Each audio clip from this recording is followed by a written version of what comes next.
Memories Estate Liquidators. I have known Bobby for many years. He is a dear friend, and I just simply adore him. And I think the reason why we've gotten along so well is because he has opened many businesses.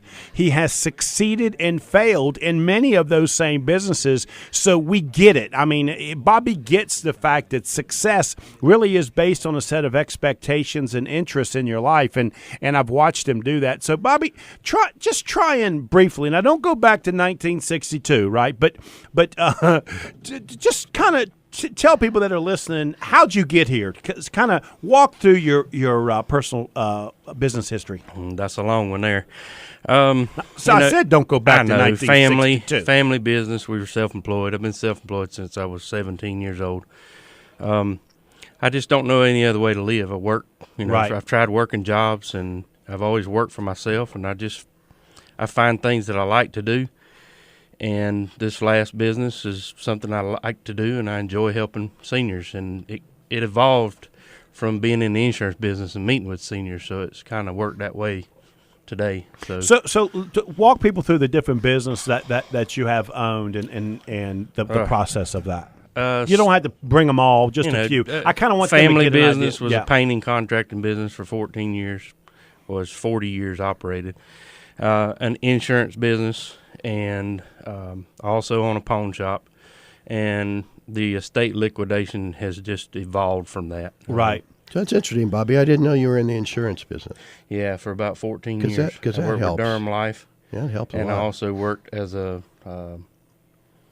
contractor for AIG. Excellent. And Bobby is one of the rare people that actually was born in this area. right here, Mooresville, North Carolina. That's right. Local That's grown. That is unusual. There's about 100 of them, and I Yeah. think they're all Bobby's family members.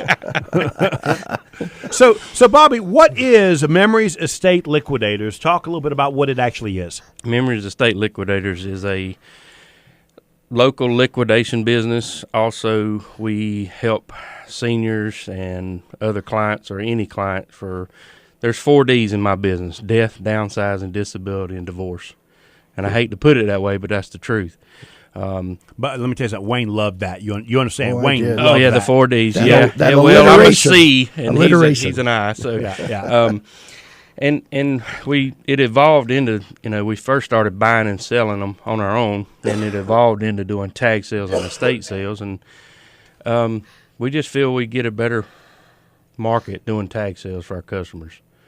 Now, walk me through the process of this. So I've got an elderly mother. She's ready to either move in Wayne's basement or – why you give me that look? Why would your mother move into my basement? Because I don't want her in my house.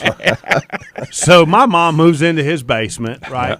And so now she's got this home that's got 35 years worth of stuff in it. What's that process look like? Well, we interview the customer and see if there's the state has to be a certain size, dollar value, before we can make a profit.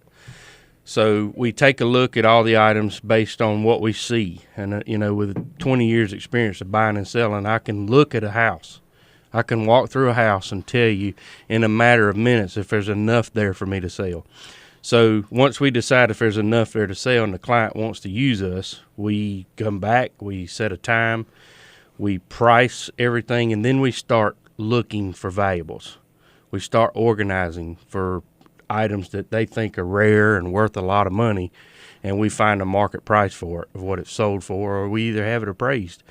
And this past one, we've had to use certified appraisers this last time, and I don't know how that's worked out yet. Right. We haven't closed the estate. Well, but and just for those of you that are listening, and I know that the truck driver is listening right now, by the way, Yep. you did. He's a buddy of ours, and you went in his garage and you literally emptied everything out of his garage that he didn't want. He just pointed to it as we were smoking cigars. Your people were picking it up, putting it in the truck, and you went and sold it for him. And then 30, 45 days later, you just handed him a check. And the thing that we, all of us, were so honored by you was that you found there was some silverware in there that ended up being much more expensive than anybody would have known. I mean, our buddy, as far as he was concerned, it was worth $5. He was just going to throw everything away. Absolutely. And so what you do is find these jewels, these hidden jewels that we wouldn't even know exist for the customer. And like with Chuck's situation, you took something he was going to throw away to trash. We found a value, and just the check he got, he didn't think he was going to get. Yeah. He thought it'd be just a few dollars. Yeah. And that silverware set sold for several. And other houses that we find, some of the treasures people think they got are not that valuable. That's the hard part. Right. But then when we actually come in and do the tag sale, we'll take a Thursday, Friday, and Saturday and organize it and price it, and then we invite customers to come do it. Well, now, as a business guy, I got to ask this question. How in the world do you know the value of this stuff? Because it's thousands of different things that and I've watched you do this, and I've watched your people call you and send you photos over the text, and you're able to tell them how much that thing's worth. How do you do that? Experience, number one. Number two is we use the internet. And then we just have connections across the world, contacts of people that are appraisers or either they're collectors that know the value of these things. And you got to take a value of something that's sold in the past. That you put an average price to that item. And some things are really rare and you can't put a price on. You just got to take a chance and try to find an appraiser that has the value of it. And that's the hard part. Yeah, and Joe and I both know you're a master at this. He really is. You're amazing, as a matter of fact. He does make it look never easy. see anything like it.